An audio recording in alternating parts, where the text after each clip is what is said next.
it is an example for your long bone. So it has your upper end, lower end and shaft part. Okay, how do you identify the upper end and lower end? Remember, in tibia the upper end is larger than the lower end. Okay, and your upper end is expanded from side to side here. In the lower end, we have this one projected structure which is facing downwards. It can't present like this, facing upwards. It should always face downwards. Okay, and this particular structure is called as medial malleolus. Medial malleolus. So it is always present on the medial side of the body. Okay, so your tibia is present on the medial side or lateral side in the leg? And it is homologous to which bone in your upper arm? Like upper limb. Okay, it is present on medial side. Okay, right. And it is homologous to? I mean, it is similar to which bone in the upper limb? Radius? Ulna. Okay, why radius? Why ulna? Both are present medially. Okay, in your textbook they have given this bone is homologous to radius. So find out what is the reason. If it is present on the medial side, it should be similar to your ulna, right? But it is given as radius. Just check it once, what is the reason. Okay, later I'll discuss, but you guys check that first. Okay, how do you do the side determination? We got to know about the upper end, lower end, and this particular part should always present on the medial side. I can keep it like this also, or I can keep it like this also. In both the ways, can you guys see the bone? Okay, in either way it will come to the medial. If I keep like this also, it's come to the medial side, and if I keep it like this also, it will come to the medial side. So how do you do the side determination? Okay, check for the borders in the shaft. Okay, this particular border which you are seeing is the sharpest border in your shaft region, and this border is always present on the anterior aspect and it is subcutaneous. You can touch and feel this structure under your skin part. Okay, so this is the anterior border. It should present like this. So this is the right side bone. If I keep it like this, the anterior sharp border is facing posterior. That's not the right position. Okay, so this is the side determination points. Check for the upper end, lower end, keep it to the medial side, then check for the border. Whichever is the sharpest border, hold it in the anterior aspect. Okay, this is your right side tibia. Okay, in the upper end, we have 4 important structures to concentrate. Those are medial condyle, lateral condyle, then intercondylar area followed by tibial tuberosity. Okay, I already mentioned this is present on the medial side, so this is going to be your medial condyle. Okay, and this will be your lateral condyle. Observe the things, medial condyle is larger than your lateral condyle. Medial condyle is oval in shape, whereas your lateral condyle is similar to circle. It is not exactly circular, but it is similar to circular. This one is little bit damaged, but in the proper one you can see that. Okay, and your medial condyle and lateral condyle both have 4 surfaces and 1 border. 4 surfaces and 1 border. So this is the medial condyle. Anterior surface, medial surface, posterior surface and superior surface, and this is going to be the medial border. Okay, for your lateral condyle, this is the anterior surface, lateral surface, posterior surface and superior surface, and this is going to be the lateral border. Okay, 4 surfaces, 1 border each. Okay, so in both the condyles, the superior surface are the articular surface. The medial condyle articulates with the medial condyle of your femur bone, and the lateral condyle articulates with the lateral condyle of the femur bone, which is present at the lower end of the femur bone, and together it will contribute to the knee joint. Okay, remember one more point, your knee joint topic is not finished, it seems. So remember this one point, when the articulation takes place in this region, only the center part of the condyle will participate in the articulation. Okay, this peripheral part where I have marked the blue line, no, only the curved line. Okay, this one will not participate in the articulation, so there will be no presence of bone structure here. Instead of that, we can see a structure called medial meniscus. It is a fibrocartilage pad which will absorb the shock. Okay, so on the medial side we can see the presence of medial meniscus, and the lateral side we can see the lateral meniscus. Okay, on the anterior surface and medial surface we can see the presence of numerous vascular foramina. Stop talking. What do you mean by vascular foramina?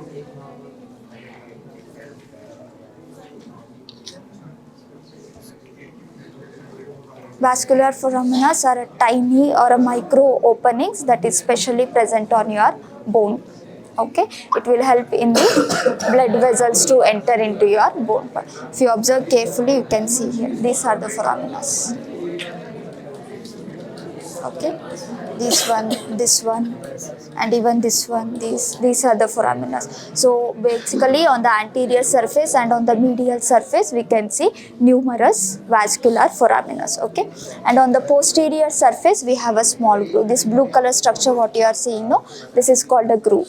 Okay, this groove gives attachment to your semimembranosus muscle. Semimembranosus, insertion of semimembranosus muscle can be seen in this part. Okay, and this line, this straight line what I have drawn on the medial condyle, this is called as lateral margin of the medial condyle. Okay, and this side, this is called the medial margin of the lateral condyle. Okay, since there is no borders on this part, we call it as margin. These are not borders, these are just the margins. Okay, and coming to the lateral condyle, on the anterior surface we have a small rough tubercle, the blue structure. Okay, this is the rough tubercle. It is called as Gret's tubercle. Yes, Gret's or Gerdy's tubercle. You can pronounce it in both the ways. Okay, so this Gret's tubercle will give attachment to your iliotibial tract. Okay, it will give attachment to your iliotibial tract. Okay, on the posterior surface we can see a small facet. Can you all see this facet? It is a small circular smooth facet. This facet is called as fibular facet. It is called as fibular facet. Okay, this facet articulates with your fibula bone to give us superior tibiofibular joint. Superior tibiofibular joint. Okay, and the margin of this facet is covered by or give attachment to capsular ligament of tibiofibular joint. Okay, and remember in the medial condyle this medial border is there, no, this will give attachment to capsular ligament of your knee joint. Capsular ligament of knee joint, capsular ligament of tibiofibular joint. Next to this facet we have a small groove here, this part. Okay, on the posterior surface only. So in this groove we can see the attachment of your popliteus muscle. Which part? Tendons of the popliteus muscle. Okay, in this groove we can see the attachment of tendon of the popliteus muscle. Okay, then we have intercondylar area which is present between the two condyles. This part, this is the intercondylar area. Okay, this intercondylar area will become narrow in the center part. That means it will become very small in the center part, and that part is also elevated. Can you see the elevation here? So this elevated part is particularly called as intercondylar eminence. It is called as intercondylar eminence. Anterior to the intercondylar eminence there are 3 important attachments, and posterior to that also we have 3 important attachments.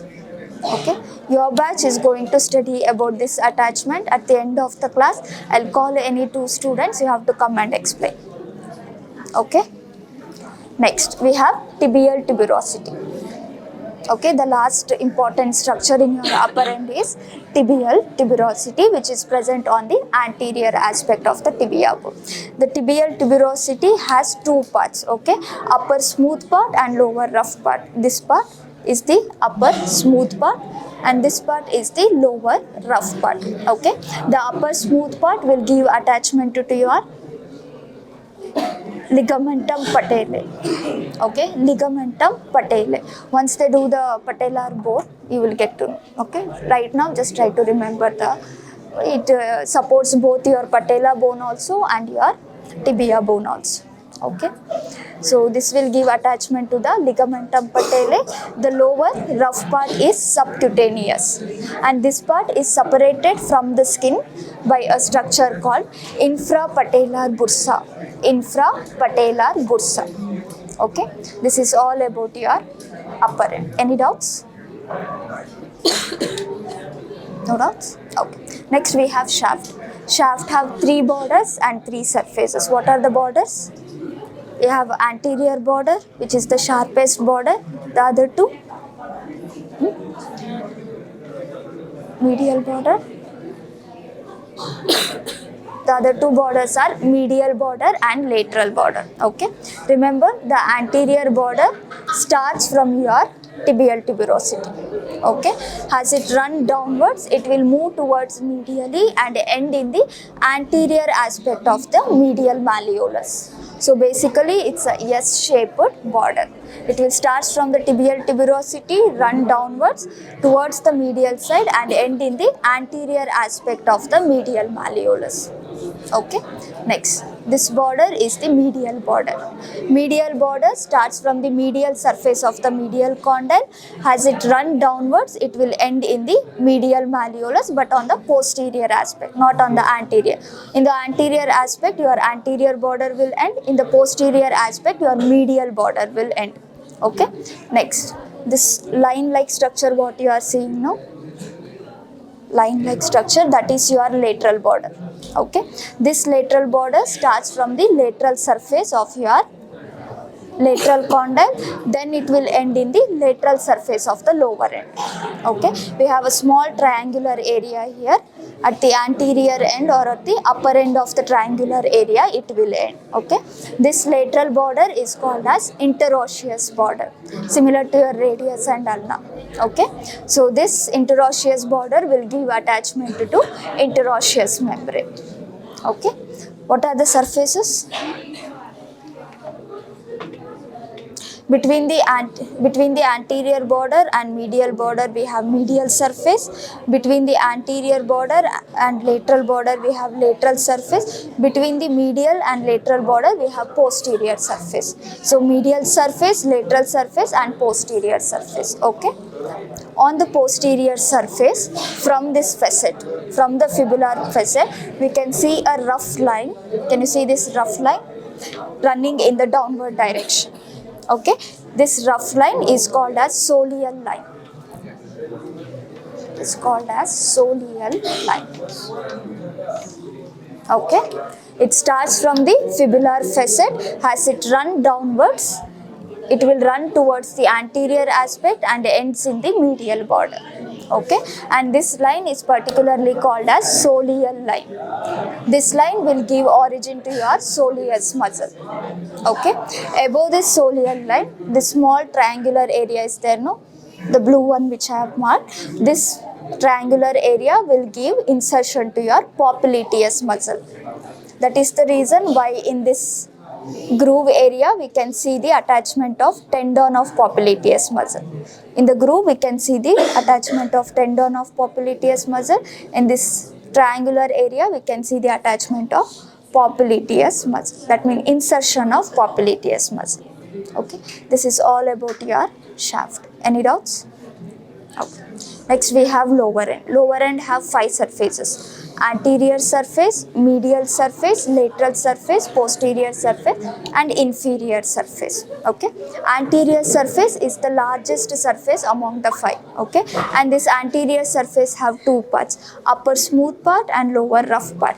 The blue part which I have marked here, no, that is the lower rough part, and whatever the other large structure you see here, that is the smooth part.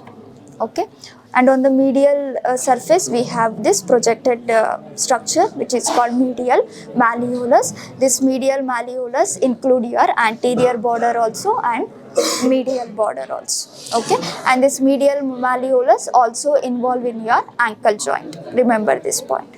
Okay, and it should always face towards the downward direction. Okay, and on the lateral surface we have a rough triangular area. Can you all see this? I have marked here. Okay, this rough triangular area is called fibular notch.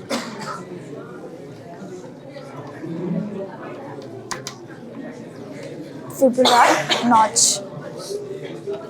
Okay, so in this notch we can see the articulation of the lower end of the fibula bone. So this will give us inferior tibiofibular joint. Inferior tibiofibular joint. Remember, in the upper part it is done by the facet, in the lower part it is done by the notch. Remember the words. Okay, here we can see superior tibiofibular joint, here we can see inferior tibiofibular joint. That is the importance of your lateral surface. And your lateral border comes and end in this upper end of the triangle or upper part of the triangular area.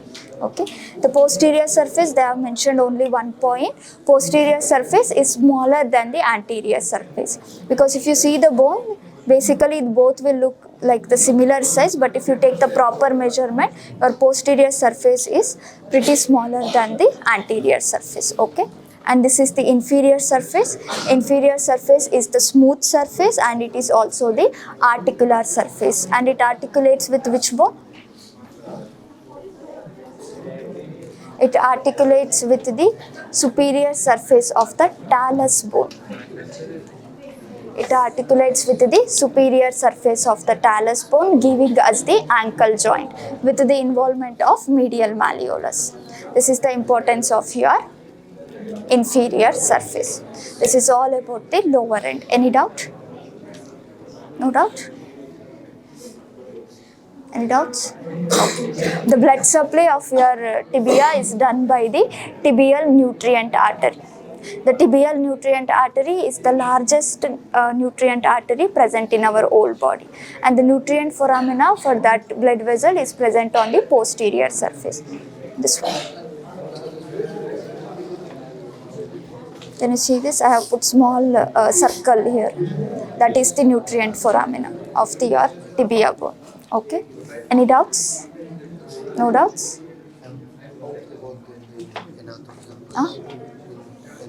Anatomical position. Your both medial condyle and lateral condyle hang on the posterior aspect of your shaft part. Okay. So usually they'll ask you to hold like this. Okay, if like this bone is pretty heavy for me, I can't hold it and show, but I can just like this. If you mainly the lateral condyle will hang more than your medial condyle. Okay, so you can hold it like this and show. If you are good enough, you can hold like both one without this support and show. If anybody wants to try, you can try once. This bone is actually pretty heavy, tibia bone. If you get little bit smaller one, you can do. Otherwise, just take your thumb help, put it like this and show. Okay. Otherwise, just only hold the lateral condyle and show it like this. You want to try?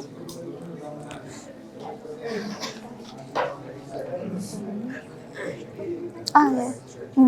Right. So this is all about your tibia bone.